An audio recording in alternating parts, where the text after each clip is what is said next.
தென்னாட்டு Bernard Shaw, பேரறிஞர் அண்ணா பிறந்த மண்ணில் எங்கள் பேரியக்கத்தின் அண்ணா வருகிறார் உங்களிடம் பேசுவதற்காக.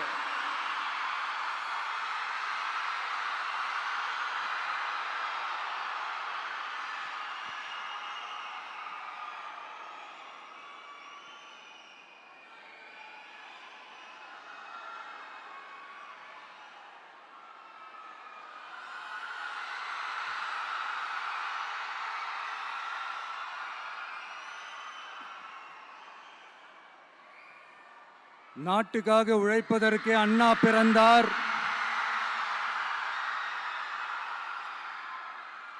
பொது நலத்தில் தானே நாள் முழுக்க கண்ணா இருந்தார்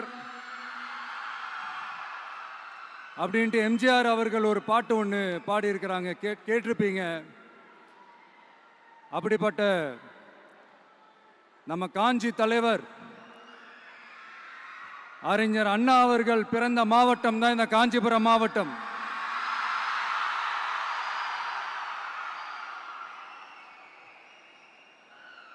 தன்னுடைய வழிகாட்டின்றதுனாலேயே தான் ஆரம்பிச்ச கட்சியினுடைய கொடியில அறிஞர் அண்ணா அவர்களை வச்சவர் எம்ஜிஆர். ஆனா அறிஞர் அண்ணா அவர்கள் ஆரம்பிச்ச அந்த கட்சியை அதுக்கப்புறம் கைப்பற்றினவங்க என்னெல்லாம் பண்றாங்கன்னு நான் சொல்லிதான் உங்களுக்கு தெரியணுமா என்ன? மக்களே, உங்களுக்கு தான் அது நல்லா தெரியுமே.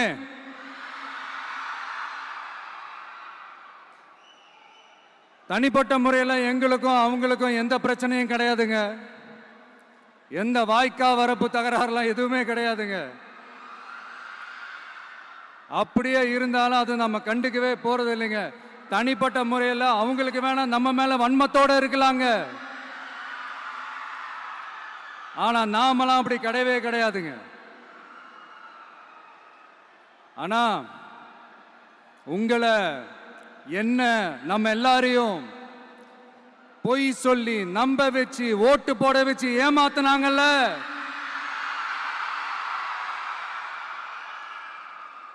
அப்படி ஏமாத்தி ஆட்சிக்கு வந்து நல்லது செய்யற மாதிரி நடிக்கிறாங்கல்ல, நாடகம் ஆடுறாங்கல்ல,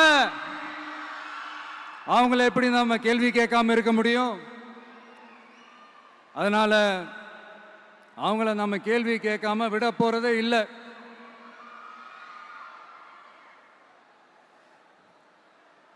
இதை ஏன் நான் காஞ்சிபுரம் மாவட்டத்தில் இருந்து நான் சொல்றேன்னா, தெரிஞ்சோ தெரியாமலோ இந்த மாவட்டத்துக்கும் நமக்கும் ஆட்டோமேட்டிக்காவே ஒரு கனெக்ஷன் ஒன்று ஏற்படுதுங்க.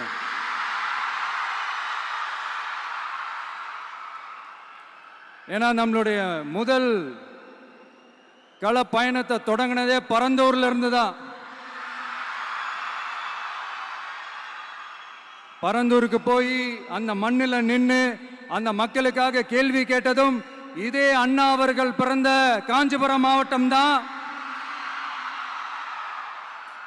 இன்னைக்கு ஒரு பெரிய மனவேதனைக்கு அப்புறம் இந்த மக்கள் சந்திப்பு நிகழ்ச்சிக்கு வந்திருக்கிறதும் அதே அண்ணா அவர்கள் பிறந்த காஞ்சிபுரம் மாவட்டம் தான்.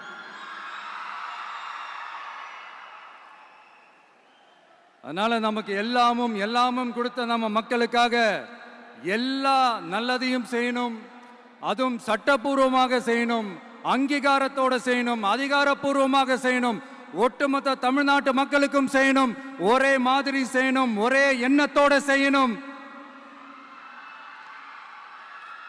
அந்த ஒரே லட்சியத்தோட தான் நாம் அரசியலுக்கே வந்திருக்கிறோம். அதனாலதான் மக்களிடம் செல் அப்படின்னு சொன்ன அண்ணாவை கையில் எடுத்தோம். அவங்க சொன்ன மாதிரி மக்களை நோக்கி போறோம். ஆனா மக்களிடம் செல்னு சொன்ன அண்ணாவை மறந்தது யாரு?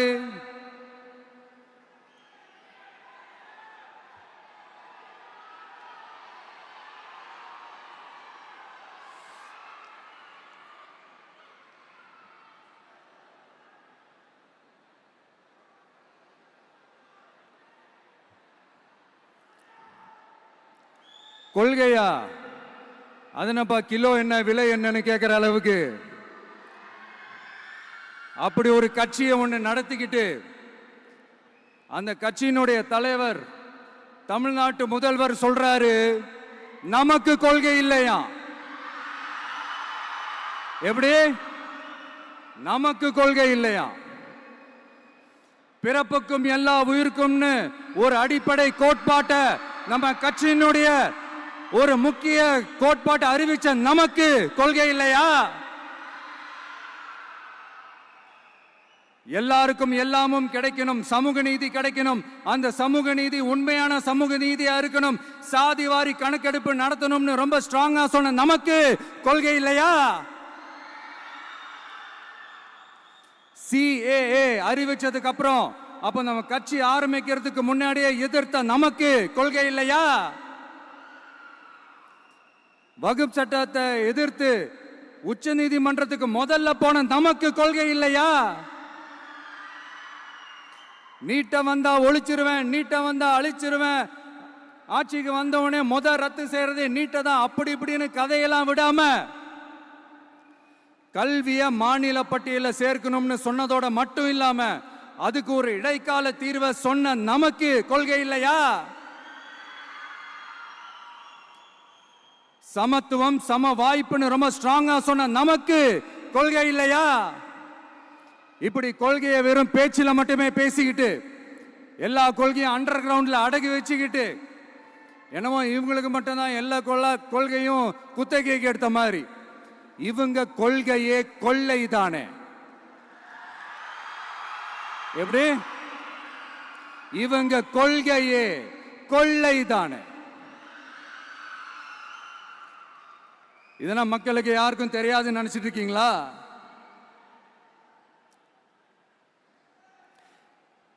எங்க கட்சி ஒன்றும் சங்கரமணம் இல்லைன்னு சொன்னது யாரு? யார் சொன்னாங்க? ஏன் சொன்னாங்க? எதுக்கு சொன்னாங்க? இப்போ உங்க கட்சியில என்ன நடந்துகிட்டு இருக்குது அதையும் கொஞ்சம் யோசிச்சு பாருங்க, இதையும் கொஞ்சம் யோசிச்சு பாருங்க. அதனால பாப்பா, பவள விழா பாப்பா, நீ பாசாங்கு காட்டாத பாப்பா, நீ நல்லவர்கள் போல் நடிப்பதை பார்த்து நாடே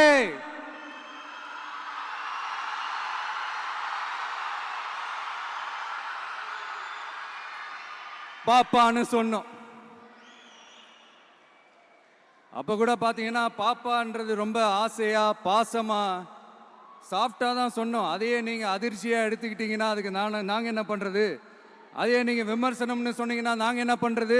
இன்னும் நாங்க விமர்சனம் செய்ய ஸ்டார்ட் பண்ணவே இல்லையே, இன்னும் நாங்க அடிக்க ஸ்டார்ட் பண்ணவே இல்லையே, அதுக்குள்ள அலர்னா எப்படி?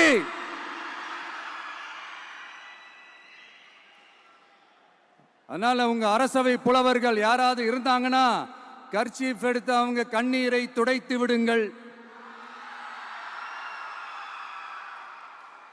சரி, அது அவங்க பிரச்சனை, அவங்க பார்த்துக்கிட்டோம். நமக்கு எப்பவுமே மக்கள் தாங்க, மக்களுடைய பிரச்சனை பத்தி பேசுறது தான். இன்னைக்கு நம்ம காஞ்சிபுரம் மாவட்டத்துக்கு வந்திருக்கிறோம். இங்க மக்கள் ஃபேஸ் பண்ற அந்த பிரச்சனையை பத்தி நம்ம பேசி ஆகணும்.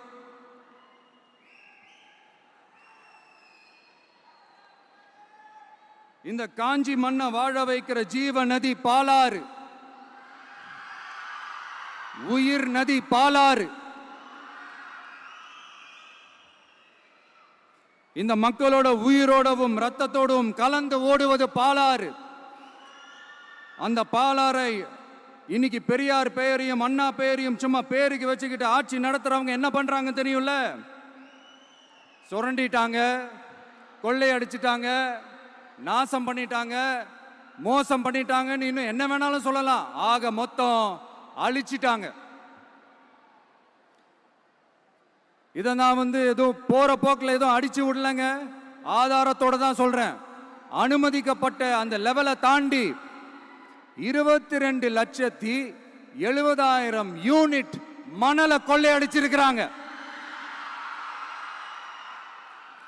ஆக மொத்தம் இதுல அவங்க அடிச்ச கொள்ளை எவ்வளவு தெரியுமா? ரொம்பலாம் இல்ல, கம்மி தான். 4,730 கோடி. கம்மி தான் இல்ல? இதுக்கெல்லாம் அவங்க ஆதாரம்லாம் கேட்க முடியாது. ஏன்னா இந்த ஆதாரம்லாம் ஆல்ரெடி கோர்ட்ல இருக்குது, அமலாக்கத்துறை டிபார்ட்மெண்ட்ல இருக்குது. அந்த டிபார்ட்மெண்ட்ல வேலை செஞ்ச சில நல்லவர்கள் அவங்க அடிச்ச அந்த கொள்ளையெல்லாம் தாங்க முடியாம வெளியில வந்து சொன்ன அந்த ஆதாரங்கள் இதெல்லாம் சம்பந்தப்பட்டவங்களுக்கு இன்னும் நல்லாவே தெரியும். அதனால இது சம்பந்தமா ஆதாரங்களை கொடுலாம் அவங்க கேட்க முடியாது.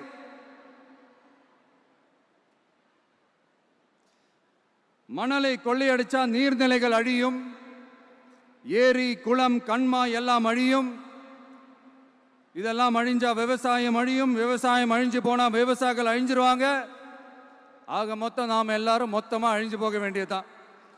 இப்படி மேலிருந்து கீழே வரைக்கும் ஒரு கட்சியை சிண்டிகேட் போட்டு கொள்ளையடிக்கிறத கேள்விப்பட்டிருக்கிறீங்களா மக்களே? இதே காஞ்சிபுரத்தோட உலக பெருமை நம்ம பட்டும் கைத்தறி துணியும் அதை தயாரிச்சு கொடுக்கிற கைத்தறி நெசவாளர்களும் தான். காஞ்சிபுரம் பட்டுன்னு சொன்னா உலகத்துக்கே தெரியும். ஆனா அதை தயாரிச்சு கொடுக்கிற நெசவாளர்கள் நிலை என்ன தெரியுமா? வறுமை, துன்பம், கந்துவட்டி கொடுமை. பட்டு கைத்தறிக்கு கூட்டுறவு சங்கங்கள் இருக்கு, பருத்தி கைத்தறிக்கும் கூட்டுறவு சங்கங்கள் இருக்கு. சுமார் 40,000 பேர் அதில் உறுப்பினர்களா இருக்கிறாங்க. அது போக சாய தொழில், தறிப்பட்டறை தொழில் இதை நம்பி 40,000 குடும்பங்கள் இருக்கு. ஆனா அவங்களோட ஒரு நாள் கூலி எவ்வளவு தெரியுமா? வெறும் 500 ரூபா தான். அதை கொஞ்சம் அதிகப்படுத்தி கொடுங்கன்னு போராடி போராடி பார்த்து ஒன்றும் நடக்கல. இதோட அவங்க கஷ்டம் முடிஞ்சுதா? வடகிழக்கு பருவமழை அந்த 500 ரூபா கூலிக்கு வேட்டு வச்சிடுச்சு. எப்படி விவசாயிகள் டெல்டா மாவட்டங்களில் மழையால பாதிக்கப்பட்டாங்களோ அவங்கள கண்டுக்காம எப்படி இந்த அரசாங்கம் கைவிட்டுடுச்சோ அதே மாதிரி தான் நம்ம கைத்தறி நெசவாளர்களும் மழையால பாதிக்கப்பட்டிருக்கிறாங்க. அடுத்து இந்த காஞ்சிபுரம் மாவட்டத்தோட பஸ் ஸ்டாண்டு 60 வருஷத்துக்கு முன்னாடி கட்டினதான்.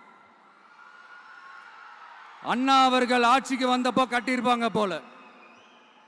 அது இன்னும் புதுப்பிக்க கூட முடியாம கேட்டா என்ன சொல்லுவாங்க?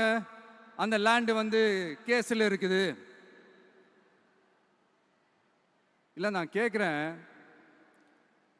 ஒரு கவர்மெண்ட்னால வேற ஒரு நல்ல இடத்தை தேர்வு செஞ்சு ஒரு பஸ் ஸ்டாண்ட் கட்டி தர முடியாதா?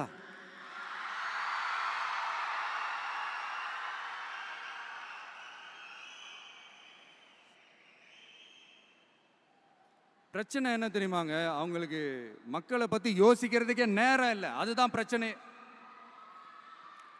அடுத்து பாலாஜாபாத் பக்கத்துல அவலூர் ஏரி இருக்கு.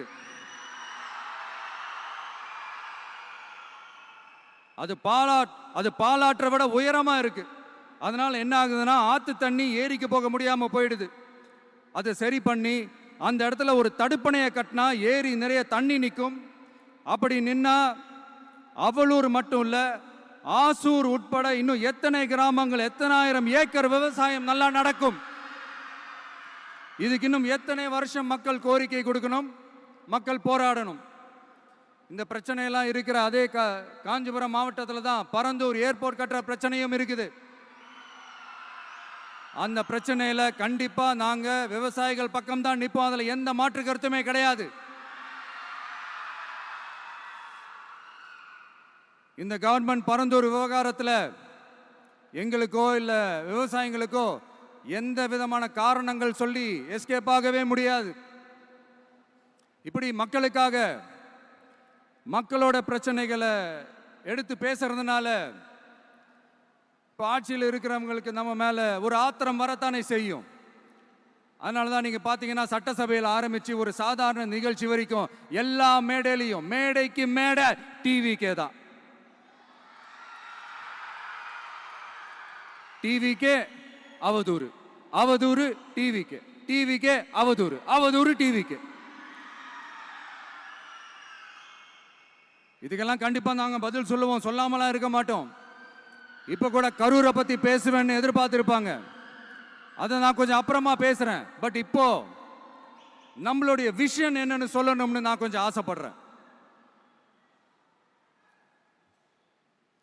நம்ம ஆட்சிக்கு வந்தா, அது என்ன வந்தா,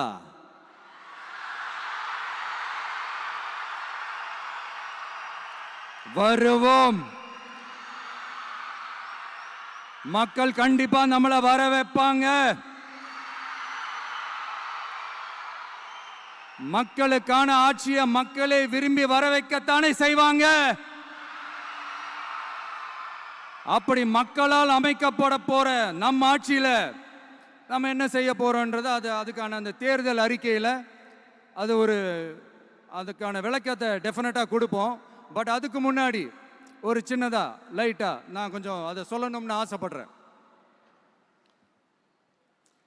எல்லாருக்கும் நிரந்தரமான வீடு இருக்கணும்.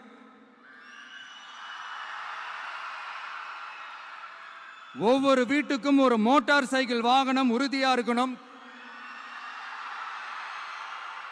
காரும் தான் லட்சியம். அதுக்கான வசதி வாய்ப்பை உருவாக்குற அளவுக்கு பொருளாதார வளர்ச்சிக்கு வழியை உண்டாக்கணும். ஒவ்வொரு வீட்டில் இருக்கிற ஒவ்வொருத்தரும் மினிமம் டிகிரி படிச்சிருக்கணும்.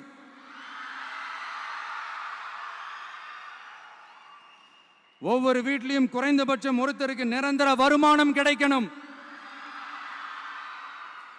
அதுக்கான வேலை வாய்ப்பை உருவாக்கணும். அதுக்கு தகுந்த மாதிரி கல்வியில பாடத்திட்டத்தில் சீர்திருத்தம் செய்யணும். கவர்மெண்ட் ஹாஸ்பிட்டல்ஸுக்கு மக்கள் எல்லாரும் பயம் இல்லாம நம்பி போற மாதிரி மாத்தணும். பருவமழை காலத்தில் ஏற்படுற வெள்ளத்தால ஊரும் சரி மக்களும் சரி விவசாயமும் சரி பாதிக்கப்படாம இருக்கணும். அதுக்கு 4000 கோடி திட்டம்னு ஒரு உருட்டுனாங்களே, அந்த மாதிரிலாம் எதுவும் இல்லாம உண்மையான ஒரு பாதுகாப்பு திட்டத்தை உருவாக்கணும். மீனவர்களோட, தொழிலாளர்களோட, நெசவாளர்களோட, அரசு ஊழியர்கள் மற்றும் ஆசிரியர்களோட கருத்து கேட்டு அவங்களுக்கான பாதுகாப்பு மற்றும் வளர்ச்சி திட்டங்களை உருவாக்கணும். உருவாக்குறது மட்டும் இல்லை, அதை செயல்படுத்தணும். முக்கியமா இண்டஸ்ட்ரியல் டெவலப்மெண்ட்ஸ்ல கான்சென்ட்ரேட் பண்ணணும். எல்லாத்தையும் விட ரொம்ப ரொம்ப முக்கியம், சட்டம் ஒழுங்க ரொம்ப ஸ்ட்ரிக்டா வச்சிருக்கணும். நம்மளுடைய அம்மா, அக்கா, தங்கச்சிகள், அவங்களுடைய பிள்ளைகள், குழந்தைகள் எல்லாருக்கும் பாதுகாப்பை, அதுவும் உண்மையான ஸ்ட்ராங்கான பவர்ஃபுல்லான பாதுகாப்பை உண்டாக்கணும். அண்ணா யூனிவர்சிட்டியில நடந்த அந்த பெண்ணுக்கு நடந்த அந்த பிரச்சனை மாதிரியோ, இல்ல கோவையில் நடந்த அந்த கல்லூரி பெண்ணுக்கு நடந்த பிரச்சனை மாதிரியோ அதெல்லாம் நடக்க விடவே கூடாது. நம்ம வீட்டு பெண்கள் ஸ்ட்ராங்கா, பயமே இல்லாம தைரியமா இருக்கணும்.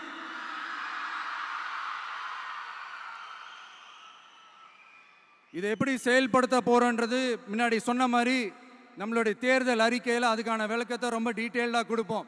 நான் சும்மா மற்றவங்க மாதிரி அவங்கள மாதிரி எல்லாத்தையும் அடிச்சு விட்டுட்டு ஏமாத்துற வேலையெல்லாம் இங்கே கிடையாது நம்ம கிட்ட. நான் மறுபடியும் சொல்றேன், நம்ம அரசியலுக்கு வந்தது உங்களுக்கு நல்லது நல்லது நல்லது மட்டுமே செய்யறது தான். எங்களுக்கு வேற எந்த அஜெண்டாவும் கிடையாது.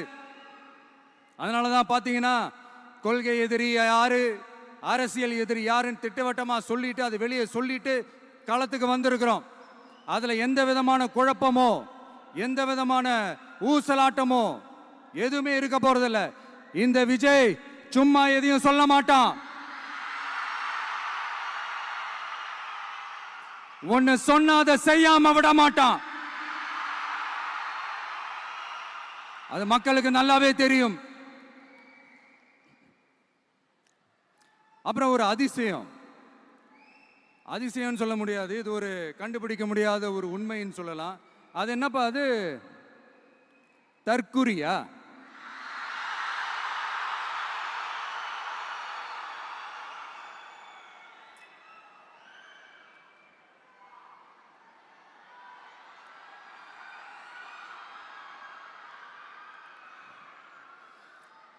நம்ம டிவிகேக்கு சப்போர்ட் பண்ற கோடிக்கணக்கான லட்சக்கணக்கான மக்கள், நம்மளுடைய நண்பிகள், நம்மளுடைய ஜென்சி கிட்ஸ் எல்லாரையும் தற்குறிகள்னு சொல்லி வாங்கி கட்டிக்கிட்டு இப்போ அவங்களாம் தற்கூரியெல்லாம் கிடையாது, அப்படிலாம் அவங்கள கூப்பிடாதீங்க. அவங்க சங்கிகள்லாம் கிடையாது, அப்படிலாம் அவங்கள கூப்பிடாதீங்கன்னு சொல்லி ஒரு குரல். யாருடா அந்த குரல் அப்படின்னு பார்த்தா, இப்ப ரீசெண்டா அறிவு திருவிழான்னு ஒண்ணு நடத்தினாங்கல்ல, சாரி அவதூறு திருவிழா. அதுல அவங்க தலைமையே குழப்புற மாதிரி, அறிவு கண்ணை திறந்து வைக்கிற மாதிரி ஒருத்தர் பேசியிருக்கிறார். அவர் யாருன்னா அது அவங்களோட எம்எல்ஏவே. அந்த எம்எல்ஏ யாருன்னா நம்மளுடைய கொள்கை தலைவர்கள் ஒருத்தரான மக்கள் சேவகர் அஞ்சலை அம்மாளோட சொந்தக்காரர். என்னடா இது இப்படி ஆகி போச்சு, டிவிகேக்கு சப்போர்ட் பண்ற மாதிரி நம்ம கட்சியிலேருந்தே ஒரு குரல் வருதுன்னு சொல்லி தலைமையில் ஃபுல்லா கன்ஃபியூஷன். அந்த கன்ஃபியூஷன் இதோட நிக்காது, அந்த ஆதரவு குரல் ஒரு வீடு விடாம, ஒரு இடம் விடாம, எல்லா இடத்துலயும் எல்லா வீட்லயும் இன்னும் பலமா எதிரொலிக்கு தான் இல்லையான்னு பாருங்க. சும்மா பிளாஸ்ட் தான்.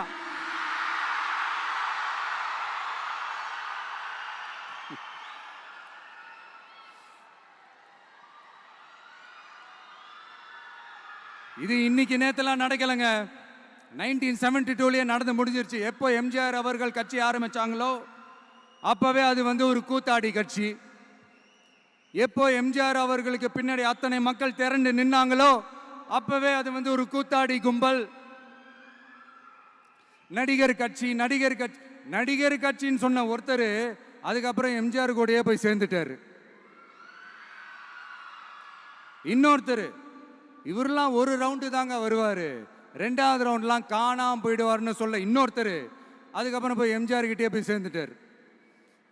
ஸோ இந்த மாதிரி இவங்க ரெண்டு பேர் மட்டும் இல்லை, ஒட்டுமொத்த தமிழ்நாட்டு மக்களும் எம்ஜிஆர் அவர்கள் கூட தானே போய் சேர்ந்தாங்க.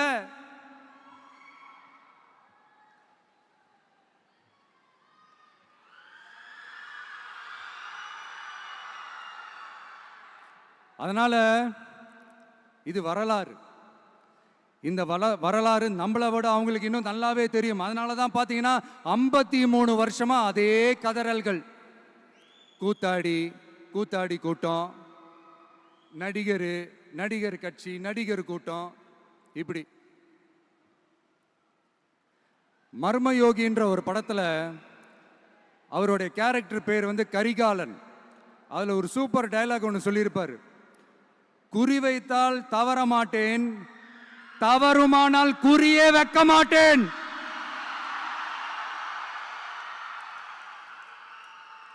இதெல்லாம் யாருக்கு சொல்றோம், எதுக்கு சொல்றோம்னு புரிய வேண்டியவங்களுக்கு புரிஞ்சா நல்லா இருக்கும்.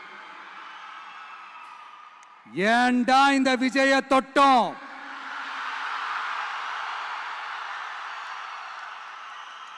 ஏண்டா விஜய் கூட இருக்கிற அந்த மக்களை தொட்டோம் நினைச்சு ஃபீல் பண்ண போறீங்க.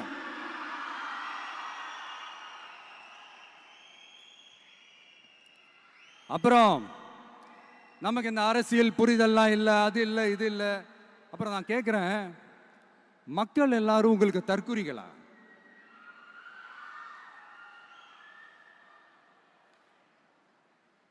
அதே மக்களோட ஓட்டு வாங்க போற நாம தற்குறிகள்னா அப்ப இவ்வளவு நாள் அதே மக்கள் கிட்ட இருந்தானே நீங்க ஓட்டு வாங்கிட்டு இருந்தீங்க. அப்ப நீங்க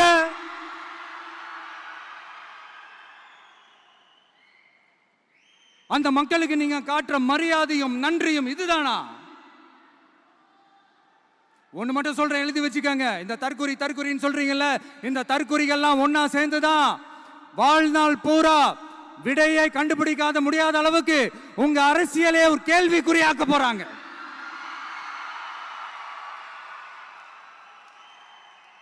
இவங்கெல்லாம் யாரும் இங்க தற்குறிகள்லாம் கிடையாது. இவங்க எல்லாரும் தமிழ்நாட்டு அரசியலோட ஆச்சரியக்குறி. இவங்க எல்லாரும் தமிழ்நாட்டு அரசியலோட அந்த மாற்றத்திற்கான அறிகுறி. சும்மா லாஜிக்கே இல்லாம தற்குறி.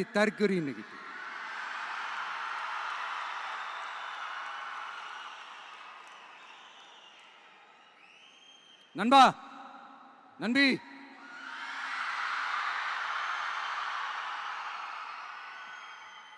எல்லா மேடையிலும் ரிப்பீட்டடா ஒரு விஷயம் நான் சொல்லுவேன்ல, இப்ப நீங்க சொல்லுங்க. ஒண்ணு, இன்னொன்னு, ரிப்பீட். ஒண்ணு, இன்னொன்னு. இந்த போட்டி எப்படி இருக்க போகுதுன்னா, மக்களோட மக்களா நிக்கிற நமக்காக மக்களே டிசைட் பண்ணி போறாங்க. My dear sir, my dear uncle,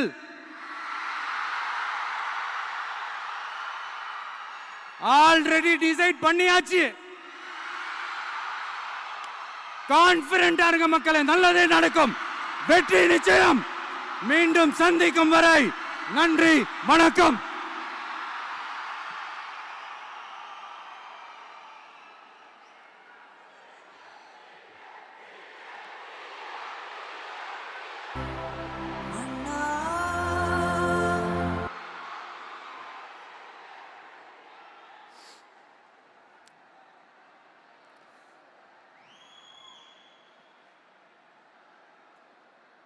வெளியில போக பர்மிஷன் கிடைச்சவொன்னே கூடிய சீக்கிரம் வெளியில வருவோம். அதனால தான் இப்படி ஒரு ஏற்பாடு. எல்லாரும் இருந்து சாப்பிட்டு போகணும்.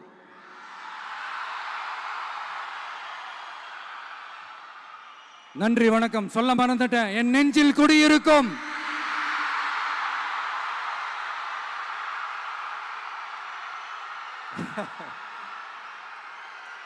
Sorry, slip my mind. Thank you, thank you. மீண்டும் சந்திக்கும் வரை நன்றி, வணக்கம்.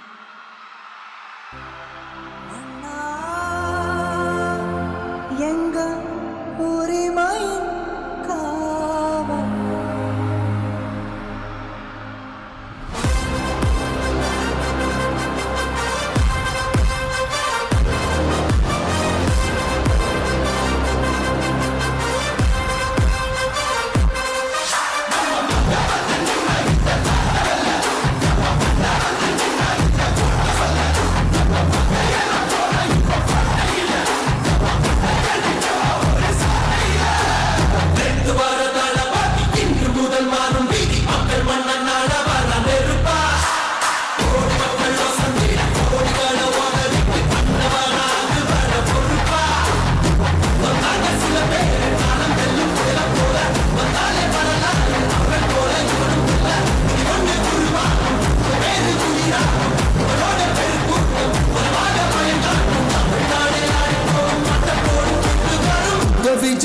விஜய் உயிரன வரனா விஜய் எளியவன் குரல்னா விஜய் தனியால் இல்ல கடல்னா விஜய் எளியவன் குரல்னா விஜய் தனியால் இல்ல கடல்னா மக்கள் தானே மன்னர்களை உனக்கு கட்ட வரனா